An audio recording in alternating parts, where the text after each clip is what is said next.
Ambassador Kate Sullivan checked her reflection one last time in the small mirror of her quarters. The blue diplomatic uniform of the Terran Federation fit perfectly, with its golden eagle pin shining on her collar. She had worn this uniform to dozens of meetings across the galaxy, but today felt different. Today she would face the Zephyrians for the first time, the space station. Nexus Prime hung in the void between two star systems, serving as neutral ground for diplomatic meetings. Kate could see it through her cabin window as the transport ship approached. The station looked like a giant wheel spinning slowly in space, with docking ports extending from its rim like spokes. Ships from a dozen different species were attached to those ports, their designs as varied as the creatures who built them. Captain Luke Morrison knocked on her door. "We'll be docking in 10 minutes, Ambassador," he said through the intercom. Luke had been her escort captain for 3 years now, and she trusted him completely. His ship, the UTS Defender, was officially listed as a diplomatic escort vessel, though Kate sometimes wondered what weapons it might be hiding. "Thank you, Captain," she replied, gathering her files and datapads. The documents contained months of research about the disputed Kepler Belt, a region of space rich in rare metals that both humans and Zephyrians claimed. The meetings ahead would determine whether the two species could share those resources, or if conflict was inevitable. Kate made her way to the docking bay where Luke waited with 2 security officers. The captain was a tall man with graying hair and serious eyes that seemed to miss nothing. He had served in the Terran fleet for 20 years before taking diplomatic escort duty, and Kate often caught him studying things with the careful attention of a military man. "Remember, Ambassador, we have to stay at least 1 kilometer away from the station during negotiations," Luke said as they prepared to transfer to the shuttle. "Neutrality protocols don't allow armed vessels to dock directly."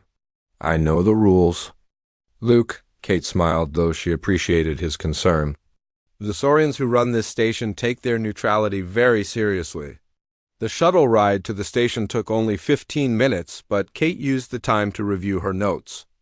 The Zephyrians were a warrior species from the Rigel system, known for their aggressive expansion and military strength. They stood nearly 8 feet tall, with hard shells covering their bodies and 4 powerful arms. Every report described them as proud, violent, and convinced of their own superiority. What worried Kate most was that the Zephyrians had never lost a war. For the past 50 years, they had conquered or intimidated every species they encountered. Smaller civilizations simply surrendered when Zephyrian fleets appeared in their space. The few who fought back were crushed quickly and brutally. Humans were different, though the Zephyrians didn't seem to realize it yet. The Terran Federation had expanded peacefully through the galaxy, making friends and trading partners instead of enemies. Most alien species saw humans as harmless explorers who preferred talking to fighting. Kate knew this reputation had served humanity well, allowing them to learn about potential threats while appearing non-threatening themselves. The shuttle docked smoothly at Nexus Prime, and Kate stepped into the station's main reception area. The artificial gravity felt slightly lighter than Earth normal, and the air had a metallic taste that came from recycling systems. Dozens of different aliens moved through the wide corridors, their voices creating a constant background hum of translated speech. Station Commander Ulex met her at the entrance. The Saurian Diplomat was a 7-foot-tall reptile with green scales and large yellow eyes. His species had built Nexus Prime as a neutral meeting place, and they took great pride in maintaining peace within its walls. "Welcome, Ambassador Sullivan," Ulex said, his translator giving his hissing voice a mechanical quality. "The Zephyrian delegation arrived yesterday and is waiting in Conference Room 7. Kate nodded and followed the commander through the station's twisting corridors. They passed observation windows that showed the vast emptiness of space beyond, dotted with the running lights of various ships. She noticed several Zephyrian vessels in the distance, their dark hulls bristling with weapon ports. "Has the Zephyrian delegation been cooperative?" Kate asked as they walked. Ulex hesitated before answering. "War Prime Vexcaler leads their group. He is challenging to work with. Very direct in his communications." Kate understood the diplomatic language. Vexcaler was probably rude, demanding, and difficult. She had dealt with aggressive aliens before, but never ones with the Zephyrians. Reputation for violence, Conference Room 7 was a large, circular chamber with a transparent dome ceiling that showed the stars above. A long table dominated the center, with chairs designed to accommodate different alien body types. Kate took her seat on the human side and waited. The Zephyrians entered 5 minutes later, and Kate had to force herself not to react. War Prime Vexcaler was even more intimidating in person than in the intelligence photos. His chitinous exoskeleton was black with red markings, and his forearms moved independently as he walked. Smaller Zephyrians followed behind him, their own shells scarred from battles. "So," Vexcaler said without any greeting, his voice a harsh clicking that the translator rendered as barely controlled anger, "you are the human who thinks she can bargain with the Zephyrian Empire." Kate stood and offered a formal bow. "I am Ambassador Kate Sullivan, representing the Terran Federation. We hope these negotiations will benefit both our peoples." Vexcaler's mandibles clicked in what might have been laughter. "Benefit both peoples? How quaint." He settled into his chair, which groaned under his weight. "Tell me, human, what makes you think your weak species deserves to share the Kepler Belt with warriors?" "The Terran Federation has established mining operations in that region for 15 years, Kate replied calmly, opening her files. "Our surveys show the belt contains enough resources for multiple civilizations to extract materials without conflict." "Your surveys," Vexcaler repeated, leaning forward. "Your tiny ships with their pathetic sensors measuring rocks while real warriors prepare for conquest." Kate felt a chill but kept her voice steady. "We prefer cooperation to conquest, War Prime. Shared mining operations would be more efficient and profitable for everyone involved." The other Zephyrians made clicking sounds that the translator identified as mocking laughter. Vexcaler raised one of his arms dismissively. "Efficiency, profit, these are the concerns of merchants and weaklings, not true powers." For the next hour, Kate presented her proposals while Vexcaler interrupted with insults and threats. She offered joint defense agreements, shared technology, exchanges, and territorial compromises that would give both species access to the richest parts of the Kepler Belt. Each suggestion was met with scorn. "You speak of compromise as if the Zephyrian Empire needs to compromise with insects," Vexcaler finally said, standing to his full imposing height. "We take what we want, human. Your people can flee or be destroyed. Those are your only choices." Kate gathered her files slowly, her mind racing. This wasn't negotiation, it was intimidation. Vexcaler had no intention of reaching a peaceful agreement. He wanted humans to surrender their claims out of fear. "I'll need time to consider your position," Kate said carefully. "Perhaps we could reconvene tomorrow. Consider quickly," Vexcaler replied. "Zephyrian patience has limits, and your species has already tested them too long." As Kate left the conference room, she activated her communicator and sent a coded message to Captain Morrison. The message was simple but carried enormous implications for both species. "Protocol 7 authorized. They have no idea what they've started." Kate Sullivan barely slept that night in her assigned quarters aboard. Nexus Prime, the meeting with War Prime Vexcaler, had gone worse than her worst projections. Every instinct told her the Zephyrians were planning something beyond simple intimidation. She spent hours reviewing intelligence reports about their military capabilities, searching for any advantage humans might have in a potential conflict. The next morning brought news that made her stomach clench with worry. Captain Morrison's voice crackled through her communicator with barely controlled anger. "Ambassador, 3 human cargo ships disappeared overnight in the outer Kepler system. No distress signals, no debris fields, just gone." Kate closed her eyes and took a deep breath. The Zephyrians were already moving, taking human vessels while their diplomat was safely away on neutral ground. It was a classic intimidation tactic, designed to show that negotiations were just a formality before conquest. "Any survivors?" she asked, though she already knew the answer. "None that we've found."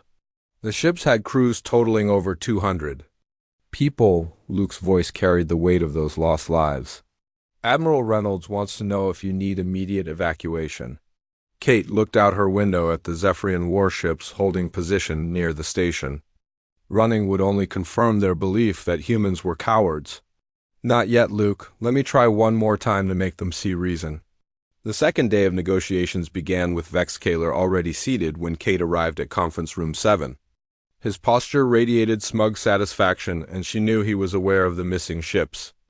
The other Zephyrians clicked and hissed among themselves, their translators picking up fragments about human weakness and easy prey. "Good morning, War Prime," Kate said, taking her seat across from him. "I trust you slept well." "Well enough," Vexcaler replied, his mandibles spreading in what passed for a smile among his species. "I had pleasant dreams of conquest and expansion." "Tell me, Ambassador, did you have any interesting communications from your fleet this morning?" Kate met his gaze steadily. "I'm here to discuss peaceful resolution of our territorial dispute." "Not to play games?" "Games?" Vexcaler's voice rose, and his forearms gestured aggressively. "You think this is a game? Your pathetic species sends one female to bargain for the lives of billions, offering us scraps of what we will take anyway." "The Terran Federation offers equal partnership in developing the Kepler Belt," Kate said, opening her files. "Joint mining operations would benefit both our civilizations." "Joint operations," Vexcaler repeated mockingly. "You still don't understand, do you? There will be no partnership. The Kepler Belt belongs to the Zephyrian Empire now, along with every other system your wheat people have polluted with their presence." Kate felt her diplomatic training warring with growing anger. 3 cargo ships and their crews were gone, probably tortured and killed to demonstrate Zephyrian power. But losing her temper would only make things worse.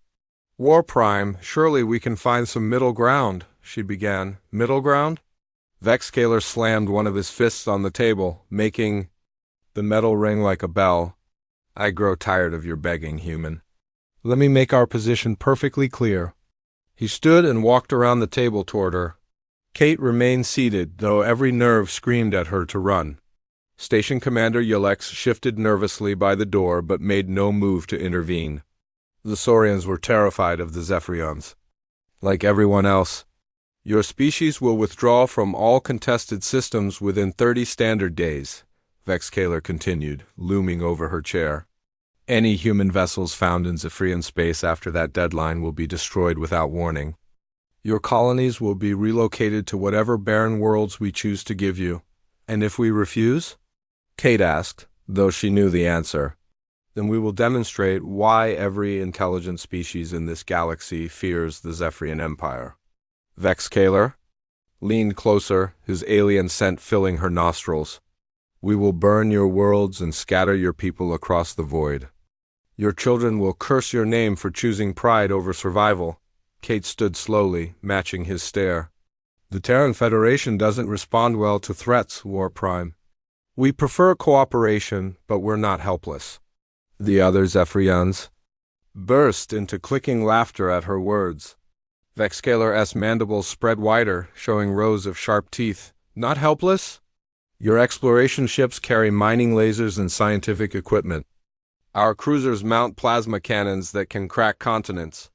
"Strength isn't always about who has the biggest weapons," Kate said quietly. "No?" Vexcaler's voice dropped to a threatening whisper. "Then perhaps you need a demonstration of what real strength looks like." His upper right arm moved faster than Kate could react, striking her across the face with stunning force. The blow sent her stumbling backward, stars exploding across her vision as pain flared through her skull. She hit the conference room wall and slumped to the floor. Tasting blood from her split lip, the Zephyrian delegation erupted in victorious clicking and hissing. Vexcaler stood over her fallen form, all 4 arms spread wide in a gesture of dominance. "This is the strength of humanity," he announced loudly. "Pathetic creatures who fall from a single blow." Kate tried to push herself up, but her vision swam and nausea threatened to overwhelm her. Blood from her broken nose dripped onto the floor, each drop a bright red mark of humiliation. She could hear Station Commander Yelex protesting weakly, but his words carried no authority against Zephyrian might. "You see how easily your diplomat crumbles," Vexcaler continued. Addressing the security cameras he knew were recording everything. Let this be a lesson to all species who think they can stand against us. Submit now or share her fate. Two Zephyrian warriors grabbed Kate's arms and hauled her upright. Her legs barely supported her weight and her head pounded with each heartbeat. Through blurred vision she saw Vexscaler's satisfied expression as he watched her struggle to remain conscious. "Take the human to detention cell 7, he ordered. His guards? She can consider our generous offer while she recovers from her lesson in respect. As they dragged her from the conference room, Kate managed to activate her emergency communicator with trembling fingers. The device was hidden in her uniform's collar, designed to look like a decorative pin. She keyed in a short-coded message before one of the guards noticed and crushed the device with casual brutality. The detention cell was a small metal box with a narrow cot and basic facilities. The Zephyrians threw her inside and sealed the door, leaving her alone with her pain and racing thoughts. Kate slumped on the cot and tried to stop the bleeding from her nose with torn fabric from her sleeve. The message she had sent would reach Captain Morrison within minutes, and from there it would travel to Earth through quantum communication. Relays, 3 simple words that would change everything. Protocol 7 activated. Kate had never expected to use that code. Protocol 7 was humanity's ultimate contingency plan, developed in secret over decades of seemingly peaceful expansion. While other species saw humans as harmless explorers, the Terran Federation had been preparing for exactly this situation. Every diplomatic mission carried instructions for Protocol 7 if any human diplomat was attacked or killed by an alien. Power, it would trigger a response that the galaxy had never seen. The peaceful facade would drop, revealing what humanity really was beneath its diplomatic exterior. As Kate lay in the detention cell, her head throbbing and her uniform stained with blood, she almost felt sorry for Vexscaler. He thought he had demonstrated Zephyrian strength by striking a defenseless diplomat. Instead, he had just made the worst mistake in his species' history. The War Prime had no idea that his casual act of violence had awakened something terrible across human space. Admirals and generals were receiving their sealed orders, opening files marked with the highest security classifications. Weapons that had never been tested in combat were being loaded onto ships, designed for total war. Vexscaler believed he had shown the galaxy that humans were weak and helpless. Soon he would discover that humanity's greatest strength had always been its patience, and that their apparent weakness was the most dangerous illusion any species had ever fallen for. Kate closed her eyes and waited for the storm to begin. The emergency session of the Terran Defense Council convened in the deepest levels of the Pentagon, 300 meters below the surface of Earth. President Helen Carter sat at the head of the oval table, her face carved from stone as she watched the security footage from Nexus Prime for the 3rd time. The room fell silent as War Prime Vexscaler struck Ambassador Sullivan, her blood spattering across the conference room floor. "Bastards," muttered General Amy Foster, her knuckles white, as she gripped the armrests of her chair. The general had served in 3 colonial conflicts and had never seen such a blatant act of diplomatic terrorism. Admiral Jack Reynolds leaned forward, his weathered face grim. "Madam President, Protocol 7 has been activated. We have confirmation that Ambassador Sullivan transmitted the code before the Zephyrians destroyed her communicator." President Carter nodded slowly. She had hoped never to use the contingency plans developed over decades of careful preparation. "How long since the assault?" 4 hours, 17 minutes, replied Secretary of Defense Craig Morgan. "Our people have been monitoring Zephyrian communications. They're broadcasting the footage across their empire as proof of human weakness." "Then they're about to learn how wrong they are," Carter said, her voice carrying the quiet authority that had led humanity through 5 years of unprecedented expansion. "Admiral Reynolds, what's the status of our fleets?" Reynolds activated the holographic display above the table. Star charts filled the air, showing human territories scattered across dozens of systems. Blue icons marked the locations of Terran Federation vessels, far more numerous than any alien intelligence service suspected. "The 3rd Fleet is already moving towards Zephyrian space under Admiral Morrison's command," Reynolds reported. That's Captain Morrison's father, the one who's been escorting our diplomatic missions. He requested immediate transfer to active combat duty. Approved, Carter said without hesitation. What about civilian evacuations? Already underway, General Foster replied, consulting her tablet. Every human merchant, tourist, researcher, and worker in Zephyrian space received coded evacuation orders yesterday. Our intelligence suggested this might happen. Dr. Chris Baker, the slight man who headed Terran War research, spoke quietly from his corner seat. Madam President, Project Nemesis is ready for deployment. Our weapons designed specifically for chitinous armored targets have exceeded all test parameters. Carter turned to him with interest. Few people knew about Project Nemesis, the classified research program that had studied every alien species humanity encountered, while diplomats made friends and traders established markets. Scientists had been developing weapons and tactics for potential conflicts.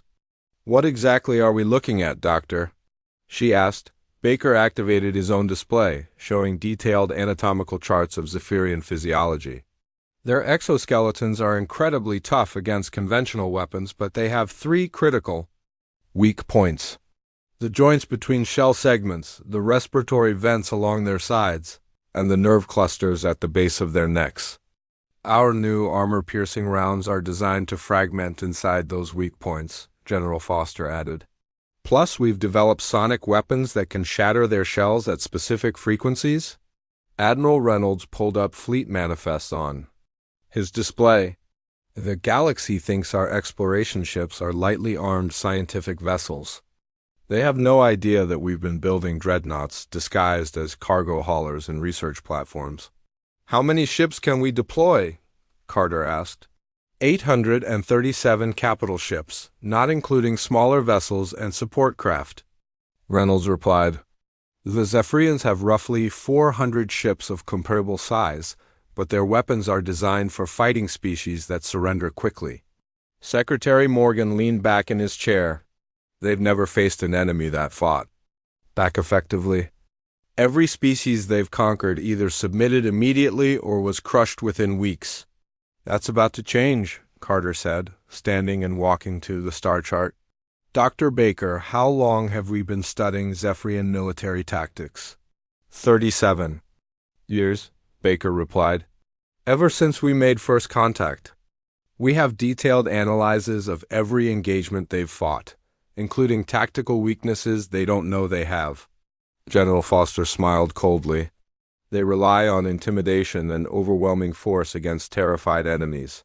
When that doesn't work, they have no backup strategies. Carter studied the tactical displays showing Zephyrian fleet positions. What about their allies? They don't have any real allies, Admiral Reynolds said. Other species submit to them out of fear, not loyalty. Intelligence suggests most of their subjects would rebel given the chance. Then we'll give them that chance, Carter decided.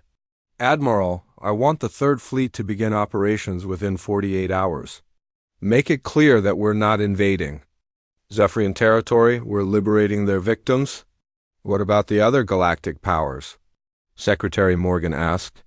How will they react when they see what we're really capable of? Carter returned to her seat, her expression thoughtful.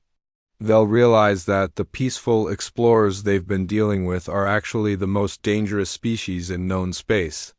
Some will panic, others will try to curry favor.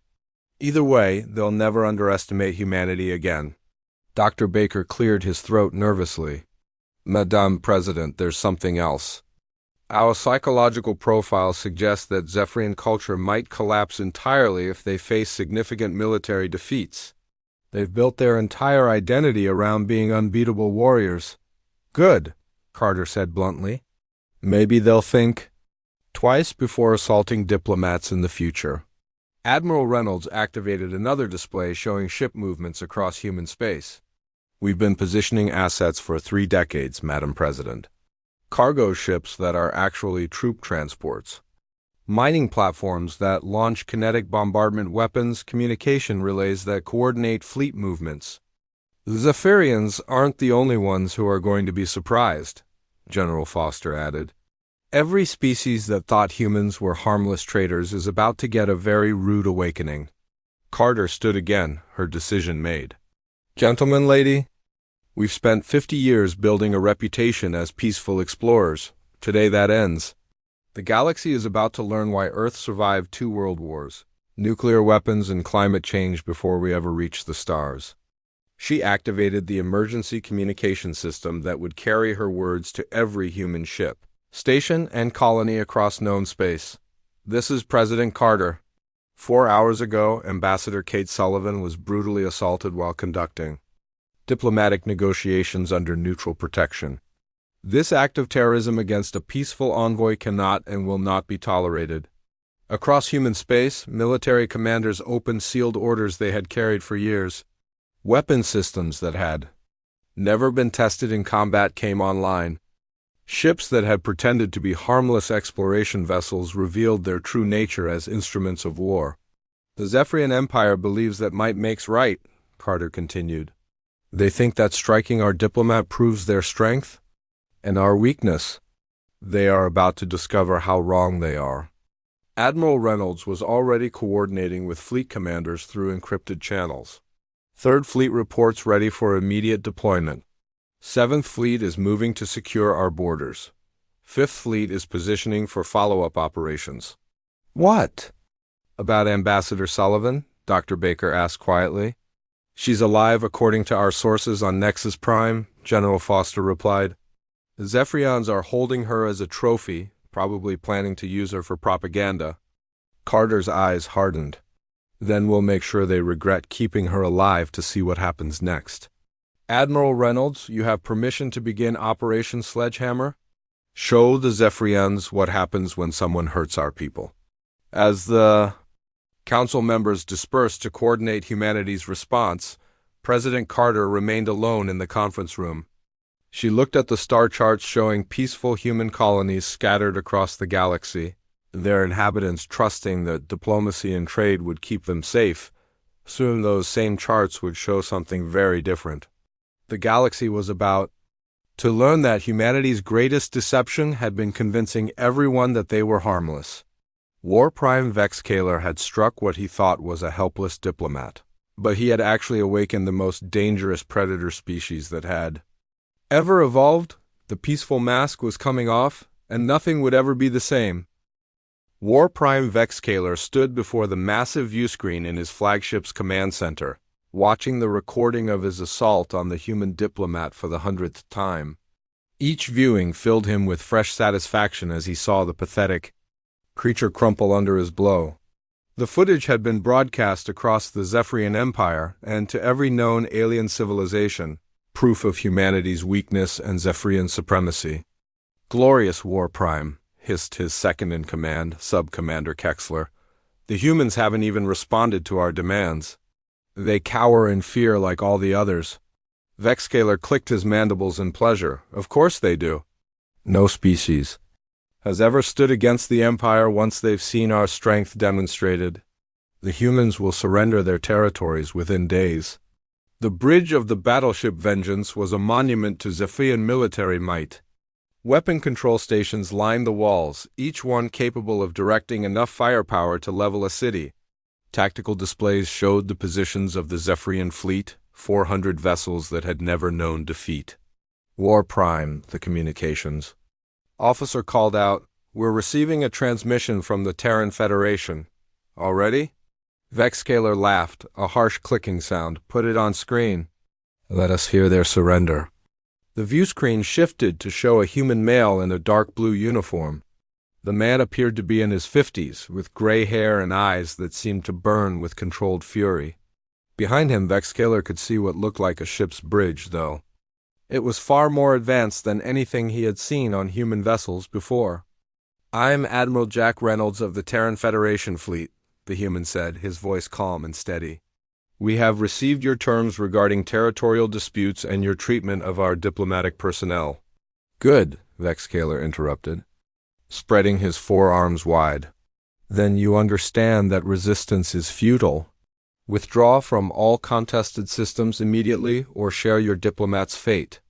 Admiral Reynolds studied him for a long moment before responding.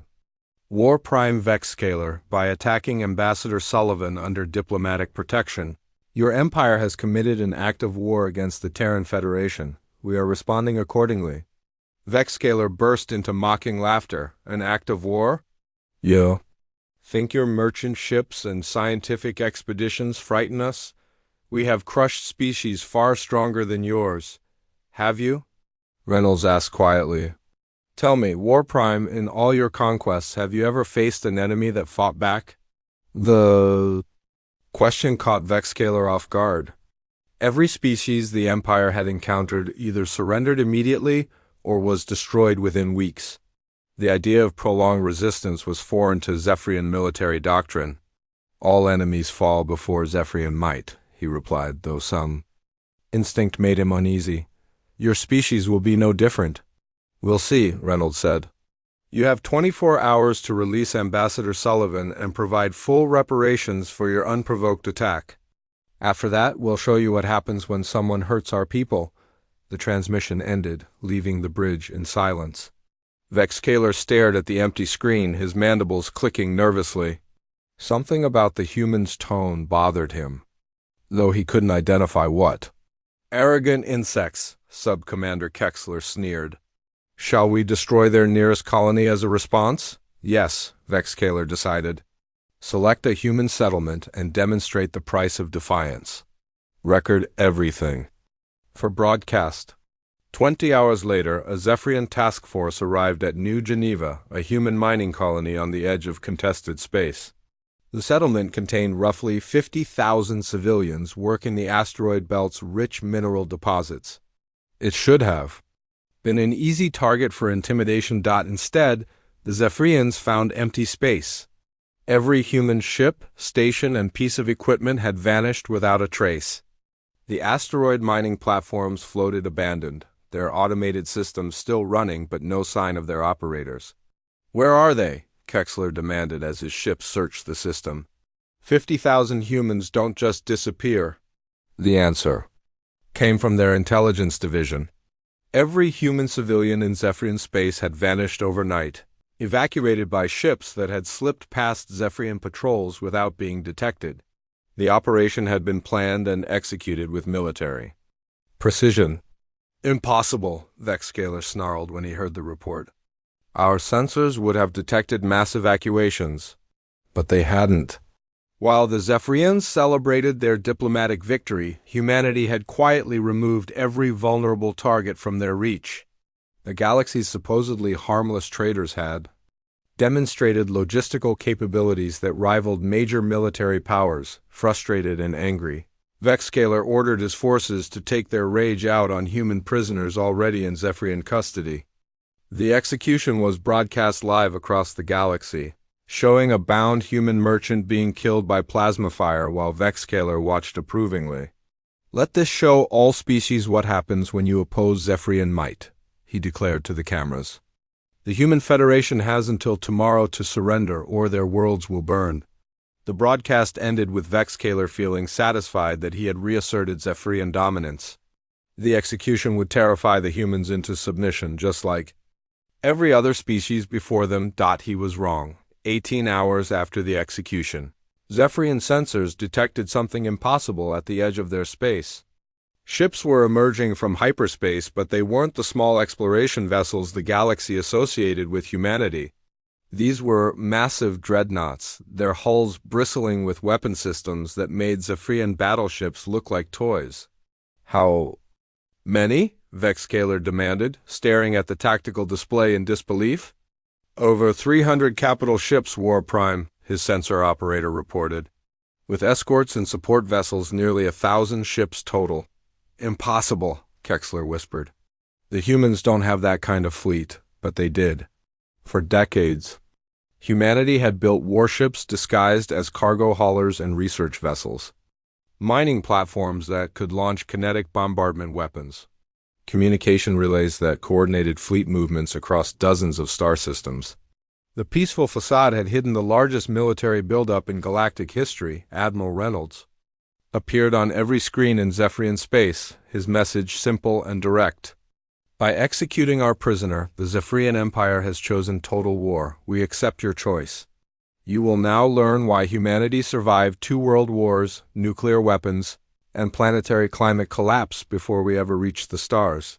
The first engagement occurred at the Kepler mining world, where a Zephyrian patrol squadron encountered the human advance guard. The Zephyrians opened fire with plasma cannons that had terrorized a dozen species, expecting to see human ships vaporize under their assault. Instead, the human vessels absorbed the hits on armor that shouldn't have existed, then returned fire.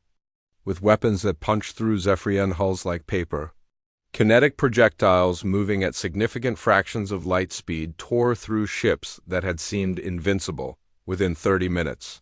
The entire Zephyrian squadron was debris floating. In space. News of the defeat reached Vexcaler's flagship as he struggled to understand what was happening. The humans weren't fighting like the terrified victims he had expected. They moved with coordination and precision that spoke of decades of military planning. "War Prime," his intelligence officer called out, "we're receiving reports from across the front lines. Human ships are engaging our forces at 17 different locations." "Casualties?" Vexcaler asked, though he dreaded the answer. "Severe, War Prime. Our forces report that human weapons seem specifically designed to penetrate our armor. Their tactics suggest detailed knowledge of our fleet movements and defensive capabilities."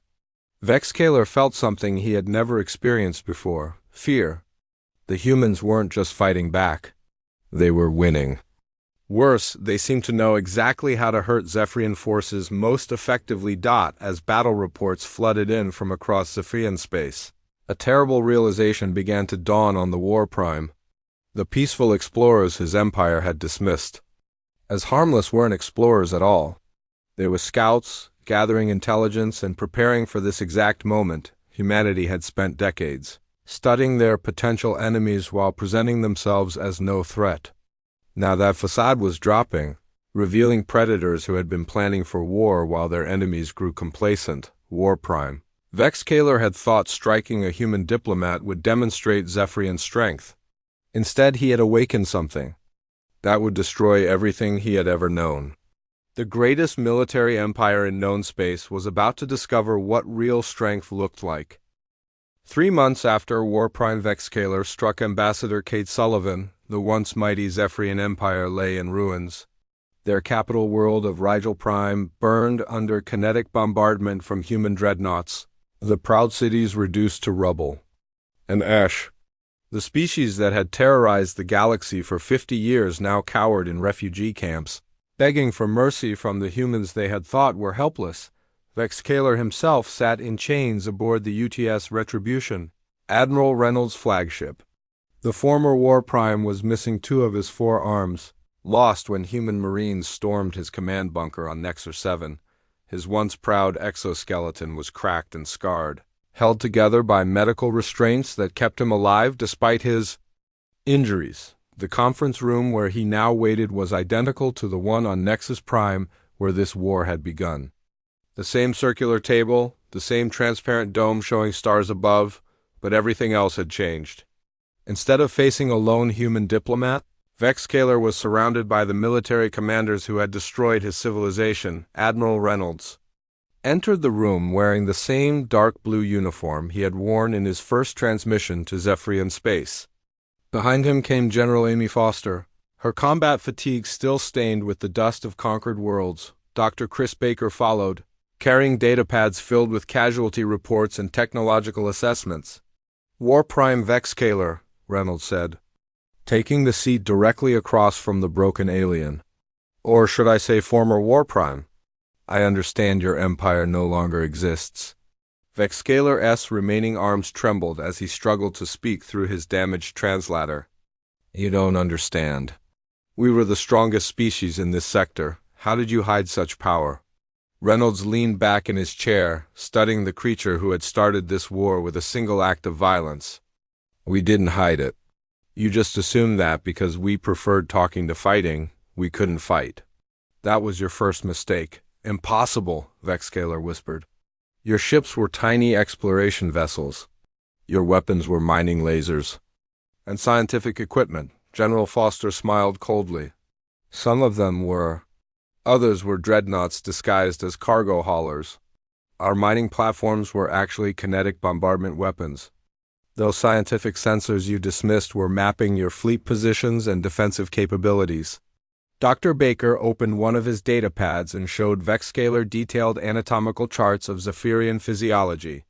We've been studying your species for 37 years, learning every weakness in your biology and military doctrine. Every diplomatic meeting was also a reconnaissance mission. You studied us, Vexscaler repeated, his mandibles clicking weakly.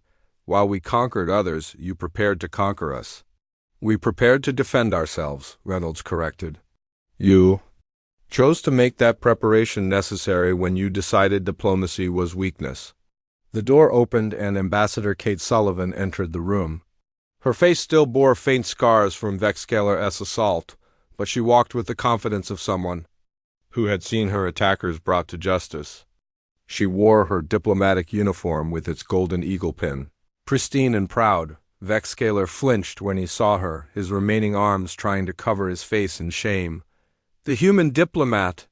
I thought we had broken you. You tried, Kate said, taking her seat beside Admiral Reynolds. But humans don't break easily. We remember instead. She opened a data pad and began reading from it. The final casualty reports are in, War Prime. 437 Zephyrian warships destroyed. 86 worlds occupied. Your military strength reduced by 94%. Total human casualties, fewer than 3,000. Impossible, Vexscaler gasped. We had fought hundreds of battles. We were undefeated. You had fought hundreds of massacres, General Foster corrected. You never faced an enemy that could fight back effectively. When your intimidation tactics failed, you had no backup strategy. Dr. Baker activated a holographic display showing the progression of the war. Your military doctrine assumed that overwhelming force would cause immediate surrender.